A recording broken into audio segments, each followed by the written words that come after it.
Gold, trusted gold buyers. మీరు తాకట్టు పెట్టిన బంగారాన్ని విడిపించి ఈ రోజు ఉన్న మార్కెట్ ధరకు కొనబడను.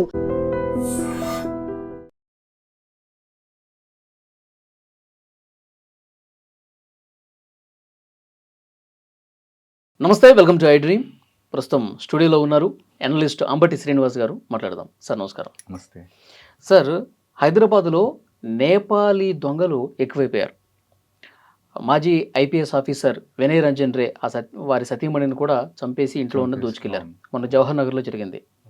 నిన్నగాక మొన్న గచ్చిబౌలి ఆ విల్లాస్లో జరిగింది. అంటే నేపాలీలు నమ్మకంగా ఉంటూ నటిస్తూ ఇంట్లో ఉన్నదంతా దోచుకుని వెళ్ళిపోతూ ఉన్నారు. పోలీసులు కూడా అలర్ట్ ఇచ్చారు, మీ ఇంట్లో ఎవరైనా నేపాలీలు ఉంటే స్థానిక పోలీస్ స్టేషన్లో ఇన్ఫర్మేషన్ ఇవ్వండి అని. ఎందుకంటే సార్, నేపాలీలు గతంలో చాలా బాగా నమ్మకంగా ఉన్నవాళ్ళు ఈ మధ్యకాలంలో ఎందుకు ఇట్లా తయారవుతున్నారంటారు? ఏంటి వాళ్ళ ఆలోచన విధానం? ఒకటి మీరు అన్నట్టు మనం దీంతో మొదలు పెడదాం. ఏమంటే నేపాలీలు జనరల్గా గూర్ఖా హౌస్ ప్రొటెక్షన్, ప్రాపర్టీ ప్రొటెక్షన్కి నమ్మకస్తులుగా ఉండేవాళ్ళు. అవును, అన్ని ప్రాంతాల్లో కాలనీలలో కూడా ఉండేవాళ్ళు. అర్ధరాత్రుల్లో కర్ర పట్టుకుని సౌండ్ చేసుకుంటూ తిరిగేవాళ్ళు. అంత సిన్సియర్గా సెల్ఫ్లెస్గా పనిచేసేవాళ్ళు. అది పోయింది. ఇప్పుడు నేపాలీలే కాదు, మొత్తం ట్రెండ్ మారిపోయింది. ఈజీ మనీ ఒకటి నంబర్ 1. ఇంకోటి వీళ్ళు ఎస్పెషల్ నేపాలీ కేసు తీసుకున్నాం కాబట్టి మనం చూస్తే వాళ్ళ నమ్మకానికి మంచి పేరు అని అందరు అపాయింట్ చేస్తున్నారు. మనిషికి ఉన్న ఒక మంచి స్పెషల్ క్వాలిటీ నమ్మకం. అది పోతే కష్టం. సో అదొకటి. వాళ్ళు అంటే చూడండి, ఈ కేసు అన్నీ ఒక్క రోజులో జరిగినాయి కావు. వాళ్ళు నమ్మకంగా చాలా కాలం పనిచేసిన తర్వాతనే జరుగుతున్నాయి. మీరు ఐపీఎస్ ఆఫీసర్లు కూడా చాలా కాలం ఉన్నారు. ఎంతో ఉన్నారంటే వాళ్ళు ఊరు వెళ్ళేటప్పుడు ఇల్లంతా వాళ్ళకి అప్పచెప్పి వెళ్ళారు. ఇంటి తాళాలన్నీ అప్పచెప్పి వెళ్ళారు. వెళ్ళినప్పుడు వాళ్ళు రెక్కీలు కూడా చేసినారు. అంటే వేరే ఎంట్రీ అయితే ఎగ్జిట్ ఏంటి అవన్నీ తెలుసుకొని పక్కా ప్లాన్తో చేశారు. కాకపోతే ఏంటంటే ఒక పోలీసు ఆర్డర్ తీసుకున్నట్లయితే నిజంగా మనము ఎవరిని తీసుకున్నా కొద్దిగా గమనించాలి, చెక్ చేసుకోవాలి.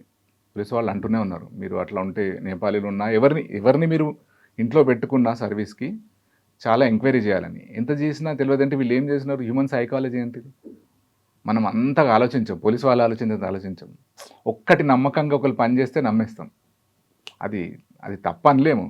అవతలాడు మిస్యూజ్ చేస్తారు. మిమ్మల్ని ఎవరో చీట్ చేస్తే అది వాడి గొప్పతనం కాదు, మనం నమ్మినాం వాళ్ళని. తర్వాత అది వేరే వాళ్ళకి కూడా అవకాశం. అది కూడా ఇప్పుడు నేపాలి వాళ్ళు అందరు మనం ఇట్లా అనడం లేదు, మంచోళ్ళు కూడా ఉంటారు. అవును. ఈ కొందరి వల్ల ఇప్పుడు వాళ్ళకు కూడా ఇప్పుడు ఏదో జీవనోపాధి ఎందుకు వస్తున్నాడంటే ఇక్కడ దాకా, అక్కడ ఏ సపోర్ట్ లేదు, ఎంప్లాయ్మెంట్ లేదు కానీ వస్తుండే కదా. అంతే కదా. దేశం వదిలి వచ్చి పని చేస్తున్నాడు, ఏ పనన్నా చేస్తున్నాడు అంటే ఏంది, ఆర్థిక పరిస్థితి చాలా బ్యాడ్ అన్నట్టే కదా. నంబర్ 1. సో వేరే వాళ్ళకి ఎఫెక్ట్ అవుతుంది. 2, వీళ్ళు ఎందుకు చూస్తున్నారు అంటే దీన్ని మనం ఒక ఇంటర్నేషనల్ ఇష్యూ కూడా అనొచ్చు. Because Nepal is a different country. దీని దేశం మీద దాడి కూడా అనుకోవచ్చు. ఇంటర్నల్ సెక్యూరిటీ మీద కూడా దాడి అనొచ్చు. కంటిన్యూస్గా ఇన్సిడెంట్ జరుగుతున్నాయంటే దీన్ని సీరియస్ తీసుకోవాల్సిన అవసరమే ఉంది. చిన్న చితకాయ ఇష్యూ అనడానికి లేదు ఇది. అంతే కదా. ఒక గ్రూప్ ఉంటుంది. మీరు చూడండి, అంతా చాలా హై లెవెల్ వెహికల్స్ కూడా వాడుతున్నారు, అన్నీ వాడుతున్నారు. మీరు మన రిచ్ కాలనీస్లో చూస్తే బెంజ్ కార్లలో కూడా వచ్చి చేస్తున్నారు క్రైమ్. మనకు ఒకప్పుడు దొంగ అంటే ఒక పిచ్చి గడ్డమో, పిచ్చి ఇక్కడేదో ఇదేదో ఇంటి లుంగి మీద చారాలు. ఇప్పుడు పోలీస్ వాళ్ళకి, ఇంటెలిజెన్స్ వాళ్ళకి పెద్ద డేంజర్ ఇది. అంటే ఇట్స్ ఎ ఛాలెంజ్. ఎవరిని పట్టాలని. అందుకనే పోలీసు వాళ్ళు ఎప్పుడు అందరితో సీరియస్ ఉంటుంటుంది. అందరూ నమ్మరు వాళ్ళు, మనకు తెలిసిన వాళ్ళు కూడా నమ్మరు. ఎప్పుడు ఎందుకు వచ్చాడినా ఏంటి అనే చూస్తుంటారు. మనం దొంగలాగా చూస్తారు, చుట్టాలైనా కూడా ఇట్లే చూస్తారు. అంటే వాళ్ళు చూస్తారు కదా, నమ్మరు. సో ఇది ఇప్పుడు అయితే ఒక నేషనల్ అలర్ట్ అనుకోవాలి. వేరే దేశం నుండి వస్తున్నారు అంటే మన దగ్గర చెక్ ఉండాలి. ఫర్ ఎగ్జాంపుల్, నేను ఎప్పుడు కూడా మాట్లాడుతుంటా, అంటే క్లాస్ రూమ్లో కూడా developed nations, developing nations, under developed nations అని ఉన్నాయి. డెవలప్డ్ నేషన్స్ అంటే for example let us take US అనుకుందాం. అంత ఈజీగా వెళ్ళలేమండి మనం. మొన్న కూడా ఒక ఫ్యామిలీ వెళ్తుంటే మదర్ ఫాదర్కి వీసా ఇచ్చారు, డాటర్కి ఇవ్వలే. డాటర్ జస్ట్ ఒక స్టూడెంట్. అంటే వీళ్ళిద్దరు చెక్ చేస్తే వీళ్ళిద్దరు వెనక్కి రాగలరు. ఈ అమ్మాయి మళ్ళీ రిటర్న్ కాదేమో అన్న ఒక డౌట్తో వీసా ఇవ్వాలి. ఓకే, అక్కడే సెట్ అక్కడ అయిపోతుంది. కన్వకేషన్కి వెళ్ళాలి, బ్రదర్ కన్వకేషన్కి వెళ్ళాలి. మనం అనుకుంటే ఇస్తే ఫ్యామిలీ లేదు కదా అని, రైట్? అంటే అంత పగడబందిగా ఉంది సిస్టమ్. ఏమాత్రం ఒక 1% డౌట్ వచ్చినా రానివాడు. డెవలప్డ్ నేషన్లో ఎవరు ఎంటర్ అయినా మీరు చూడండి, ఆ మధ్యన కూడా అలర్ట్ చేసింది ట్రంప్ మాట్లాడింది. ఈవెంట్ ఏంటి, వీసా డేట్లు అయిపోయిన వాళ్ళు ఎవరు ఉండొద్దు, అందరూ వెళ్ళిపోవాలంటే మొత్తం. అంతకుముందు వీసా డేట్లు అయిపోయిన వాళ్ళు యూఎస్లో వేరే చిన్న చితక జాబులు చేసుకుంటూ ఉన్నారు, ఇప్పుడు చేయడానికి లేదు. అంటే ఇది డెవలప్డ్ నేషన్. మన దగ్గర ఆ సిస్టమ్ కొద్దిగా కావాలి. ఎవరు వస్తున్నారు ఏంటి, ఎవరు చెక్ ఎక్కడుందండి? చెక్ లేదు కదా. అవును. ఒక ఐడెంటిటీ ఉండాలి. రానివ్వండి, ఎవరైనా రావచ్చు. ఇండియన్స్ వేరే దగ్గరికి వెళ్తారు, వేరే వాళ్ళు ఎక్కడ వస్తారు, కానీ చెక్ ఉండాలి. ఇప్పుడు నేను డెవలప్డ్ నేషన్స్ అంటే చెక్ ఉంటుంది. నేను ఎంట్రీ అయ్యానంటే నేను ఎంట్రీ ఫలానా ఆయన ఉన్నాడు, ఎక్కడ పని చేస్తున్నాడు, ఎప్పటిదాకా ఉంది ఆయన వీసా పర్మిట్, ఆ తర్వాత ఎక్కడ ఉన్నాడు, నేను రిపోర్ట్ చేయకపోతే మళ్ళీ వస్తారు అక్కడికి అడ్రస్కి, లేదంటే ఇంకేదో చూస్తారు. ఇవన్నీ కొద్దిగా చేయాల్సిన అవసరం ఉంది, ఎందుకంటే ఇది మామూలు విషయం కాదు.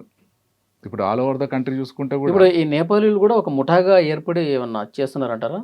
ఉంటుంది ముఠా. కొంతమంది వాళ్ళ మనుషుల్ని సంపన్నుల ఇళ్లలో ఫిక్స్ చేసి అట్లా చేశారా? చేస్తారు. ఇంకోటి దొంగతనమే అనుకుంటే మనుషులకు హాని చేయరు. చంపుతున్నాడు అంటే వాడు హార్డ్ కోర్ క్రిమినల్ అయిపోయిండు, బై హుక్ ఆర్ క్రూక్ నాకు ఇది కావాలని. ఎస్, డేంజరసే. అంటే మనకు సిటీ అవతల కూడా కొందరు దొంగతనం చేస్తే ఇంట్లోకి వచ్చి ఇంట్లో వస్తువు తీసుకొని అటాక్ చేస్తారు. వాళ్ళు క్యారీ చేయరు, ఎందుకంటే చాలా తెలివైన వాళ్ళు. క్యారీ చేస్తే నైట్ పెట్రోలింగ్ వాళ్ళకి దొరుకుతారు కదా, ఏ వెపన్ ఉండదు వాళ్ళ దగ్గర. అట్లా వీళ్ళు ఒక క్రిమినల్ ఛాలెంజ్ ఇది, క్రిమినల్స్ ఛాలెంజ్ ఇది. చంపడం అంటే ఏంది? అసలు చంపాల్సిన అవసరం ఏముందండి? బెదిరిస్తే ప్రాణాల కన్నా ఎక్కువ ఎవరికన్నా. ఇచ్చేయమంటే ఇచ్చేస్తారు కదా, ఆ ఫోన్ మళ్ళీ కొనుక్కోలేరా? అంతే. Yes sir no, correct. అది అవసరం లేదు. అంటే మైండ్ ఎక్కడికో పోయింది. ఇది మన డిపార్ట్మెంట్ చెక్ చేయాలి వీళ్ళు. సో ఎంట్రీ ఇది చెక్ చేయాలి, ఎవరు వస్తున్నారు, ఎక్కడ నుండి వస్తున్నారు, ఇది లీగల్గా వస్తున్నారా, మరి అది కూడా క్వశ్చనే. అంటే పోలీసులు చెప్తానే ఉన్నారు కదా సార్, మీ ఇంట్లో ఎవరన్నా నేపాలీస్ ఉంటే. ఇప్పుడు ఈ గచ్చిబౌలి కేసు కూడా ఆ విలాస్లో 15 రోజుల క్రితమే జాయిన్ అయ్యారంట దంపతులు ఇద్దరిని. 15 రోజుల క్రితమే ఆ వ్యాపారి పనిలో పెట్టుకున్నాడు. వీళ్ళు బాంబే వెళ్ళారు ఫ్యామిలీతో, ఊటి చేసుకుని వెళ్ళిపోయారు. అది మిస్టేకే కదా మన సైడ్, మిస్టేకే కాదా?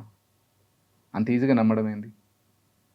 ఒకటి సరే నమ్మరు పెట్టుకున్నారు, ఇంట్లో ఇవన్నీ పెట్టడం కూడా రాంగ్. అంటే this purely my opinion. Scope ఎట్లా వస్తుందండి? ఇక్కడ ఒక వస్తువు నేను పెట్టేసి ఇక్కడ ఎవరు లేనప్పుడు ఎవరికన్నా ఆలోచన వస్తుంది దాని మీద. No one is a born criminal. ఎవరు లేరు కదా అని చెప్పి అంతే, అది సిచ్యువేషన్స్. అటు పెట్టినప్పుడు అనుకోండి, వాడు సఫర్ అవుతున్నాడు, ఇన్ని రోజులు పనిచేస్తూ వస్తుంది, ఇదే తీసుకొని వెళ్ళిపోయి ఎక్కువ ఆలోచించారు. పోలీస్ రికార్డు ప్రకారం ఎంత పెద్ద తెలివైనవాడు అని దొరుకుతాడు టుడే ఆర్ టుమారో. సో ఇది వీళ్ళది కూడా తప్పే, పెట్టుకోవడం డబ్బు ఉంది కదా అని పెట్టినారు. కానీ మరి దానికి ఒకటి ఇక్కడ లిమిటేషన్ ఉండాలిగా, ఎంతవరకు అంతవరకు పెట్టాలి. నమ్మకం అంత ఈజీగా ఎట్లా నమ్ముతారు? అది జనాలకు కూడా తెలియాలి. మనం బ్లేమ్ చేయడానికి కూడా లేదు. ఇప్పుడు మీరు చూడండి, పోలీస్ రికార్డు చూస్తే 1000 మందికి ఒక పోలీసు ఉన్నాడు రఫ్గా, నాకు తెలిసిన రికార్డు ప్రకారం. ఒక్క ఆయన 1000 మందిని ఎక్కడ ప్రొడ్యూస్ చేస్తారు? మనం కూడా అలర్ట్గా ఉండాల్సిందే. ఇది కొద్దిగా ప్రమోట్ చేయాలి, ఇండివిజువల్ కూడా ఒక రోల్ తీసుకోవాలి, ఛాన్స్ ఇవ్వద్దు. ఇప్పుడు లాకర్స్ ఉన్నాయి, పెట్టుకోవచ్చు కదా. ఓకే, దేనికోసం తీసుకుంటున్నాం, ఎందుకు ఆ డిస్ప్లే చేస్తున్నా, డిస్ప్లేతోనే వస్తుంది గొడవ, అంతే కదా. ఇప్పుడు లేనివాడికి డెఫినెట్గా అనిపిస్తుంది, నేను ఎంతకాలం అవుతుంది తేవడానికి, లేదు ఇక్కడ ఈజీగా అయిపోద్ది కదా అని వస్తుంది, అది కొద్దిగా వచ్చేస్తుంది. Because of situation. అంటే ఇంట్లో ఇక పనుల్ని నమ్మలేని పరిస్థితి ఏర్పడిందంటారా? నమ్మలేం కాదు, ఎంతవరకు వాళ్ళని పర్మిట్ చేయాలో అంతవరకే వాడుకోవాలి. మొత్తం ఇల్లంతా పంపించడం అది కరెక్ట్ కాదు, అది అస్సలు కరెక్ట్ కాదు. ఇది మరి అది ఎందుకోసం చేస్తారో తెలియదు, కానీ ఒక అంతవరకే నీ పని ఇక్కడ కిచెన్ అది పని చేసి వెళ్ళిపోవడమే ఉండాలి. అంత సుఖం ఎందుకండి, కొన్ని పనులు చేసుకోవచ్చుగా. ఇప్పుడు పని ఇవ్వద్దు అనడం లేదు, ఇప్పుడు పని ఇవ్వద్దు, అందుకే పోలీసు కూడా ఏమన్నారు, మీరు చెక్ చేయండి అన్నారు, కానీ ఎవరికి ఇవ్వద్దు అనలేదు. ఎందుకంటే కొందరికి అవసరాలు ఉంటాయి, చాలా అవసరాలు ఉంటాయి, చాలా విధులు ఉంటారు. మీరు చూడండి, ఇప్పుడు నేను కూడా మొన్న చూసిన, అంటే నార్త్ ఇండియన్స్ వచ్చి పని చేస్తున్నారు, మేము చెక్ పెట్టాం, పని చేసినా కూడా పని పర్ఫెక్ట్ చేసిండు, ఓపిక్గా చేసిన అన్నీ చేసిండు. ఓకే, అవసరం ఎట్లా అంటున్నాడంటే, ఏ పనైనా చెప్పండి చేస్తా అంటున్నాడు, నాకు ఇవ్వండి, నేను మాకు టీం ఉంది అన్నాడు. కానీ మేము ఒక 2 పెట్టాము అక్కడ పని చేస్తున్నప్పుడు. మళ్ళీ చెకింగ్. చెక్ ఉండాలి కదా, చెక్ చేయాలి. ఇప్పుడు అందరూ డౌట్ పడడం లేదు కదా. ఆయన ఎట్లా అడిగిండంటే ఇంకా నాకు పని అవసరము అని అడిగిండు. మనం మొత్తం అందరూ నో అనడానికి లేదు. కాకపోతే మీరు ఇంట్లో పని చేయించుకుని మీరు అక్కడ ఉండండి, మొత్తం ఇల్లు అప్పచెప్పొద్దు, అంతే కదా. ఉండి పని చేయించుకోవాలి. ఎందుకంటే మనం వద్దనలేము. సొసైటీలో రకరకాల ఫినాన్షియల్ సిచ్యువేషన్స్ ఉన్న వాళ్ళు ఉంటారు. కొందరికి అవకాశం అయినప్పుడు అది వాడికి నెగిటివ్ మైండ్ వస్తుంది, అంతే కదా. ఎవరు పని చేయకపోతే ఏమవుతాడు? You are making him a criminal నా. ఓకే, పోలీసుల సైడ్ నుంచి ఏం చెప్తారు సార్? ఇక జరగకూడదు ఇలాంటివి అంటే ఇంకా ఎలాంటి యాక్షన్స్ ఉండాలంటారు? పోలీస్ది మొన్న ఈ ఒక 1 వీక్ సిచ్యువేషన్ చెప్తాను. సివి ఆనంద్ గారు డీజీపీ అయిన తర్వాత అనుకుంటుంది, నైట్ 11 o'clock ఒక్కొక్క జంక్షన్లో ఇటు అటు 20 మంది పోలీసులు ఉన్నారు. Tarnaka junction, Vidyanagar junction, Nallakunta, Indira park, నేను చూసినవి చెప్తున్నాను. ఓకే, అంటే మీరు వెళ్తున్న దారిలో? ఎస్, ఎప్పుడు లేదు,